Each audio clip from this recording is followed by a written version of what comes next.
எல்லாருக்கும் வணக்கம். இந்த வீடியோவில் குரு பகவானோட பயிற்சி பலனை நம்ம பார்க்க போகிறோம்.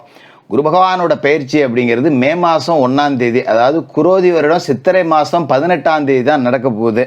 இப்போ 2 மாதத்துக்கு முன்னாடியே நம்ம எதுக்காக இந்த குரு பகவானோட பயிற்சி அப்படிங்கிறத பார்க்க போகிறோம் அப்படின்னா, நவகிரகங்கள்லேயே முழு சுப கிரகமாக இருக்கக்கூடிய குரு பகவானோட பயிற்சி அப்படிங்கிறது தான் கிரக பயிற்சியிலேயே ரொம்ப முக்கியமான ஒன்று. வருட கிரகங்கள்னு சொல்லக்கூடிய சனி பகவானோட பயிற்சி, ராகு கேதுக்களோட பயிற்சி அப்படிங்கிறது எல்லாம் எந்த அளவுக்கு முக்கியமோ அதை விட மிக முக்கியத்துவம் வாய்ந்த ஒரு பயிற்சி இந்த குரு பகவானோட பயிற்சி. ஏன்னா சனி பகவான் உங்களுக்கு பெரிய அளவில் நன்மைகள் அப்படிங்கிறத செஞ்சிட மாட்டார். சனி பயிற்சினாலே பலருக்கு பயம் இருக்கும். அதுமாரி சர்ப்ப கிரகங்களான ராகு கேதையும் பார்த்து பலரும் பயப்படுவாங்க. ஆனாலும் குரு பகவானோட பயிற்சியை பார்த்து யாரும் பயப்பட வேண்டியதில்லை. ஏன்னா குரு பகவான் இருக்கிற இடத்துல இருந்துகிட்டும் நல்ல பலன்கள் கொடுப்பாரு, பார்வையாலையும் நல்ல பலன் கொடுப்பாரு. அப்போ இந்த குரு பயிற்சி அப்படிங்கிறது உங்களோட எதிர்பார்ப்புகளை நிறைவேற்றுமா? நீங்கள் என்னென்ன காரியங்கள்லாம் திட்டம் போட்டு வச்சுருந்துருப்பீங்க நிறையா. சரி, வரக்கூடிய தமிழ் புத்தாண்டில் ஏதாவது நல்லது நடக்குமா? குரோதி வருடத்தில், சோபக்கிருது வருடத்தில் இதுதான் நடந்துச்சு, குரோதி வருடத்துலையாவது நல்லது நடக்குமா அப்படின்னு எதிர்பார்த்துக்கிட்டு இருப்பீங்க. அப்படிப்பட்ட உங்களோட எதிர்பார்ப்புகளை நிறைவேற்ற போகிற குரு பயிற்சி குரோதி வருடம் சித்திரை 18ஆம் தேதி பகல் 1 மணிக்கு நடக்குது. குரு பகவான் மேசராசிலேருந்து பயிற்சியாகி ரிஷபராசிக்கு போக போகிறாரு. அங்கே இருந்துக்கிட்டு கன்னிராசியை 5ஆம் பார்வையாகவும், விருச்சிக ராசியை 7ஆம் பார்வையாகவும், மகர ராசியை 9ஆம் பார்வையாகவும் பார்க்க போகிறாரு. இப்போ இந்த குரு பயிற்சி பலன்கள் உங்களோட ராசிக்கு என்னென்ன செய்ய போகுது அப்படிங்கிறத பார்ப்போம். சிம்ம ராசி நேயர்களே, உங்களுக்கு இந்த குரு பகவானோட பயிற்சி எப்படி இருக்குது அப்படின்னு பார்த்தோன்னா, இதுவரைக்கும் குரு பகவான் உங்களோட ராசிக்கு 9ஆவது வீட்டில் இருந்தார்.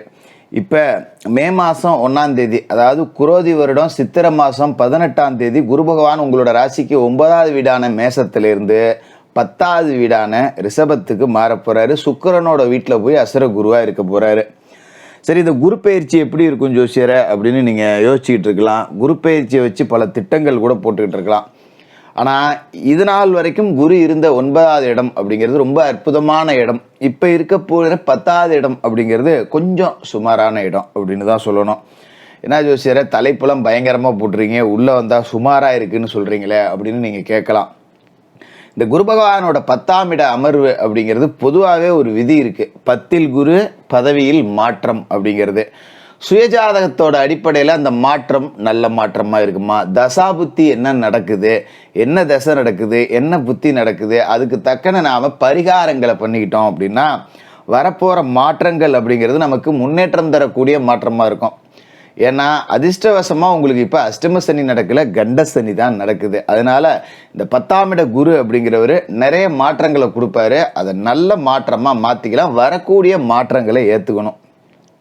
அதாவது 10ல் குரு இருக்கும்போது பார்த்திங்கன்னா நிறைய பேருக்கு இருக்கிற வேலையை விட்டுட்டு வேறு வேலைக்கு போக வேண்டிய ஒரு சூழல் வரும். அப்படி இருக்குது அப்படின்னா மாற்றிக்கிறதுல தப்பு கிடையாது. அதுக்கு முன்னாடியே கூட நீங்கள் மாற்றிக்கலாம்.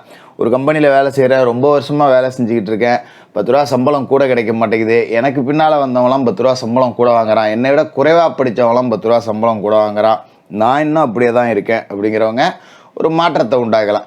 சும்மானாச்சுக்கு நான் வேறு கம்பெனிக்கு போகிறேன்னு அப்படி பேச்சுவார்த்தையை பரப்பி விட்டிங்கனாலே போதும். நமக்கு ஒரு உத்தியோக உயர்வு கொடுக்குற ஐடியாவில் இருக்காங்களா இல்லையா அப்படிங்கிறத நம்ம கொஞ்சம் அப்படியே நேக்காக கண்டுபிடிச்சிடலாம். அதுமாரி இந்த காலகட்டத்தில் பார்த்திங்கன்னா சில பேருக்கு தொழில் மாற்றம் பற்றின சிந்தனை இருக்கும். அதாவது இருக்கிற தொழில் சரியில்லை, வேறு ஏதாவது மாற்றுவோமா, இல்லை தொழிலே வேறு ஏதாவது கிளை ஒன்று ஆரம்பிப்போமா, ஒரு பெட்டி கடை வச்சுருக்கேன் டீ கடை ஆரம்பிப்போமா, டீ கடை வச்சுருக்கேன் ஹோட்டல் ஆரம்பிப்போமா, இந்த மாதிரியான மாற்ற சிந்தனைகள் அப்படிங்கிறது கொஞ்சம் மேலோங்கும்.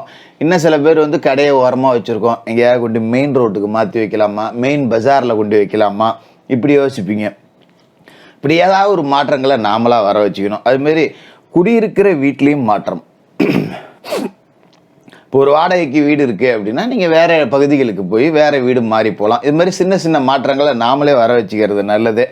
இப்போயே ஒரு 5000 ரூபாய்க்கு தான் வாடகைக்கு இருக்கேன், எனக்கு அதுக்கு மேலே கட்டுப்படி ஆகாது அப்படின்னா இப்போ அப்படியே அலசி பார்க்கலாம், வேறு எங்கேயாவது நமக்கு தேர்வாக ஒரு 5000 ரூபாய்க்கு ஒரு வீடு வாடகை கிடைக்குதா அப்படின்னு. அந்த மாற்றத்தை நாம் இந்த மே மாத கணக்கில் உருவாக்கிக்கிட்டோன்னு வச்சிங்களேன்.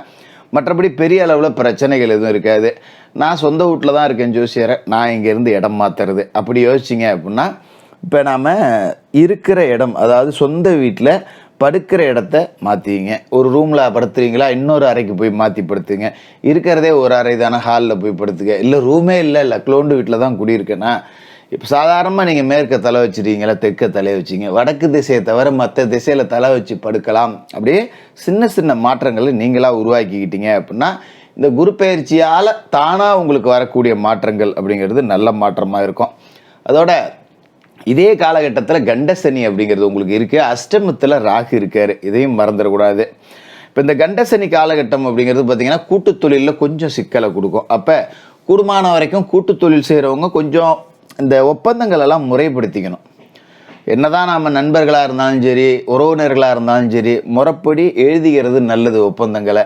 அதுமாரி கூட்டாளிகளுக்குள்ள ஒரு பிரச்சனைனா நேருக்கு நேரம் உட்காந்து பேசணும். இந்த புறணி பேசுகிற வேலை இதெல்லாம் வச்சுக்கக்கூடாது. அதேமாதிரி பார்த்திங்கன்னா கணவன் மனைவிக்குள்ளே வரக்கூடிய சின்ன சின்ன பிரச்சனைகள் அப்படிங்கிறத கொஞ்சம் இழுத்து பிடிச்சி விட்டு கொடுத்து தான் போகணும். ஏன்னா 7ல் சனி உட்காந்துக்கிட்டு இந்த மாதிரி வேலைகள் எல்லாத்தையும் செய்வார். நாம் தான் கொஞ்சம் விட்டு கொடுத்து போகணும். அதே மாதிரி அஷ்டமத்தில் ராகு இருக்காரு அப்படிங்கும்போது எதுலேயுமே ஒரு பிடிப்பு நமக்கு இருக்காது. எந்த வேலையை செஞ்சாலும் சரி விடு நாளைக்கு பார்த்துக்கலாம், அடுத்த வாரம் பார்த்துக்கலாம், இப்படியே நாள் தள்ளி தள்ளி தள்ளி போயிட்டு இருக்கும் போலியே ஒரு வேலையை எடுத்தோம் முடித்தோம் அப்படின்னு இருக்காது. அப்போ நீங்கள் தான் கொஞ்சம் முயற்சி எடுத்து நம்ம வேலை நம்ம பொழப்பு நம்மளோட தொழில் நம்ம தான் முன்னாடி நின்று செய்யணும் அப்படிங்கிற ஒரு மனப்பக்குவத்தை வளர்த்துக்கணும். கொஞ்சம் ஆன்மீகங்களுக்கு கொஞ்சம் நேரத்தை செலவு பண்ணுங்கள். யோகா தியானம் செஞ்சு நேர்மறை சக்திகளை பெருக்கிக்கிட்டிங்கன்னா இதை கடந்துடலாம். அதுமாரி குரு பகவான் யார் அப்படின்னு பார்த்தீங்கன்னு வச்சிங்களேன், உங்களோட ராசிக்கு 5வது வீட்டுக்கும் அவர் தான் அதிபதி, 8வது வீட்டுக்கும் அவர் தான் அதிபதி, பஞ்சம அஷ்டமாதிபதி. இந்த 5க்கு அதிபதி 10க்கு போகிறாரு அப்படிங்கும்போது தாத்தா பேரன் உறவு ரொம்ப சூப்பராக இருக்கும். இப்போ நம்ம அப்பா நமக்கு 10 ரூபா கொடுக்கலனாலும் நம்மளோட பிள்ளைகளுக்கு 10 ரூபாயை கொடுத்து உதவுவாங்க. சரி நம்ம பிள்ளைய ஏதோ புத்தியாக பொழைச்சிக்கிட்டோம் அப்படின்னு அது நமக்கு ஒரு சந்தோஷத்தை கொடுக்கும். சரி எனக்கு தான் எங்கள் அப்பா கொடுக்கல, உனக்காவது உங்கள் தாத்தன் கொடுக்குறாரு அப்படின்னு நினச்சி கொஞ்சம் சந்தோஷப்படுவோம். அதாவது பிள்ளைங்கள்ட்ட அடையாத சந்தோஷத்தை பேர பிள்ளைங்கள்ட்ட அடையிறதுங்கிறது இந்த காலகட்டம் அப்படிங்கிறது தான். அதேமாரி 8க்கு அதிபதியான குரு 10க்கு வராரு அப்படிங்கிறப்ப சொந்த தொழிலில் முதலீடை கொண்டு போய் முடக்கக்கூடாது. ஒரு தொழில் பண்ணுறோன்னா என்ன செய்கிறோமோ அப்படியே செஞ்சுக்கிட்டு இருங்க. பெருசாக முதலீடை கொண்டு போடாதீங்க, கடன் வாங்கி முதலீடு போடாதீங்க, லோன் வாங்கி முதலீடு போடாதீங்க. ஏதோ 10 ரூபா போட்டிருக்கேனா 10 ரூபா போட்ட இடத்துல ஒரு 2 ரூபா வந்தால் போதும் அப்படின்னு கொஞ்சம் மனநிறைவுக்கும் நீங்கள் வந்துடணும். அது முதல்ல கவனமாக இருந்துங்க. அதுமாரி குரு பகவான் இருக்கிற இடத்த விட பார்க்குற இடத்துக்கு பலன் கூட அப்படிங்கிறது குரு பகவானோட அருள் பார்வை உங்களுக்கு அற்புதமான பலன்களை கொடுக்க போகுது. அதாவது குரு பகவான் உங்களோட ராசிக்கு 2வது வீடான கன்னி, 4வது வீடான விருச்சிகம், 6வது வீடான மகரம், இந்த 3 ஊட்டியும் பார்க்குறாரு. அப்போ தனஸ்தானத்திலேயே குரு பகவானோட பார்வை அப்படிங்கிறது உழுவுது, அதை மறந்துடக்கூடாது. இப்போ தனம் வாக்கு குடும்பம் இதை குறிக்கக்கூடிய இடத்துல குரு பகவானோட பார்வை இருக்குது அப்படிங்கும்போது இந்த கண்டசனியோட தாக்கம் அப்படிங்கிறத கொஞ்சம் குரு பகவான் குறைப்பார். குடும்பஸ்தானத்தில் ஒரு பார்வை விழுதும் போது குடும்ப பிரச்சனை பெருசாக இருக்காது. ஏதோ கணவன் மனைக்குள்ளே சிக்கலாக காலையில் கொஞ்சம் நேரம் கத்திக்கிட்டோமா, சாயந்தரம் சேர்ந்துக்கிட்டோமா, அப்படி முடிஞ்சு போயிடும். பெரிய அளவில் பாதிப்பு இருக்காது. காசு பணம் 10 ரூபா நம்மளோட தேவைக்கு நம்மக்கிட்ட இருக்கும். யாருக்கும் 10 ரூபா கொடுத்து உதவுற அளவுக்கு நம்மள்ட்ட 10 ரூபா இல்லைன்னாலும் கூட நம்ம தேவைக்கு போய் யாருக்கிட்டையும் 10 ரூபாய் கை கட்டி நிற்கணும்னு அவசியம் இல்லை. அந்தளவுக்கு காசு பணம் புழங்கும். கொஞ்சம் வார்த்தைகளை நிதானமாக பயன்படுத்தினா வாக்கு வன்மத்தால் 10 ரூபா சம்பாதிக்கக்கூடிய வாய்ப்பு இருக்குது. நல்ல பேர் எடுத்துடலாம், கொடுத்த வாக்கை காப்பாற்றிடலாம். பொது வெளியில் ஒரு பஞ்சாயத்தில் போய் உட்காந்தோம்னா இந்த பையன் சொன்னால் சரியாக இருக்குண்டான்னு 4 பேர் பேசுகிறத நம்ம காதால் கேட்கலாம். அந்தளவுக்கு நம்மளோட வாக்கு உண்மை அப்படிங்கிறத குரு பகவானோட அருள் பார்வை சரி பண்ணி கொடுக்கும். சுகஸ்தானத்தில் குரு பகவானோட பார்வை விழுவுது அப்படிங்கும்போது இந்த கண்டசனி கொடுக்குற உடல் பிணிகள், அஷ்டம ராகு கொடுக்குற உடல் பிணிகள் அப்படிங்கிறத குறைச்சிடுவார். இருந்தாலும் இந்த அஷ்டமத்தில் ராகு இருக்கும்போது நம்ம இந்த இருட்டான நேரத்தில் இந்த தனிமையில் எங்கேயும் போகிற அளவு வச்சு கூட ஒரு பூச்சி போட்டு கடிச்சு அதுக்கு வைத்தியம் பண்ணுற மாதிரி ஆகிடும். பெரிய அளவில் பாதிப்பு கொடுக்காட்டியும் சின்ன சின்ன பிரச்சனைங்கிறது வரும், அதை தவிர்த்துக்கிறது நல்லது. அதே மாதிரி 6ல் குரு பார்வை விழுவுது அப்படிங்கும்போது பெரிய அளவில் எதிராளிகள் இருக்க மாட்டாங்க. நமக்கு ஒரு மனக்கவலை இருக்கும், ஐயோ இவ்வளோ பேர் இருக்காங்க, எல்லாம் எப்படா சமாளிக்கிறது அப்படின்னு. ஆனால் தானாகவே எல்லாமே சரியாயிடும். எதிராளிகளுக்காக நீங்கள் நேரத்தை செலவு பண்ண வேண்டியதில்லை, தானாகவே அது சரியாகி போயிடும். மாதிரி தொழில் போட்டியாளர்கள் உங்ககிட்ட இருந்து போட்டி போட முடியாமல் விலகி போயிடுவாங்க. உடலில் இருக்கிற பிணி அப்படிங்கிறது நீங்கும். அந்த வகையில் பார்த்தோம்னா குரு பகவான் இருக்கிற இடத்துல இருந்து கொடுக்குற பலனை விட பார்க்குற இடத்துல இருந்து கொடுக்குற பலன் ரொம்ப அற்புதமாக இருக்குது. இந்த கண்டசனியோட ஆதிக்கத்தையும் குரு பகவான் கொஞ்சம் குறைப்பார். 10ல் குரு இருக்காரு அப்படிங்கிறதால பதவியில் மாற்றம் வரதான் செய்யும். அதனால் வேலை, குடும்பம், சில பேர் குடும்பத்தை பிரிஞ்சு வெளிநாடு போக வேண்டிய சூழல், வெளியூரில் போய் வேலை செய்ய வேண்டிய சூழல், திடீர்னு ஒரு டிரான்ஸ்ஃபர் போட்டு பக்கத்து ஊரில் போய் வேலை செய்ய வேண்டிய சூழல், இப்படியெல்லாம் உருவாகும். வரப்போகிற மாற்றத்தை எதிர்கொள்கிறதுக்கு உங்களை நீங்கள் தயார்படுத்தி வச்சுக்கிட்டீங்க அப்படின்னாலே இந்த குரு பயிற்சி காலம் உங்களுக்கு அற்புதமான காலமாக இருக்கும். கண்டசனியோட ஆதிக்கம் இருக்குது. கண்டசனிக்கு பரிகாரம் சனிக்கிழமை சனி பகவானுக்கு எழுதி முயற்றணும், அனுமன் வழிபாடு செய்யணும். அஷ்டம ராகுவோட தாக்கம் இருக்குது. செவ்வாய்க்கிழமை ராகுகால நேரத்தில் விளக்கு ஏற்றி வணங்கணும். அதே மாதிரி வியாழக்கிழமையில் குரு பகவானுக்கு நெய் தீபம் ஏற்றி வணங்குங்க.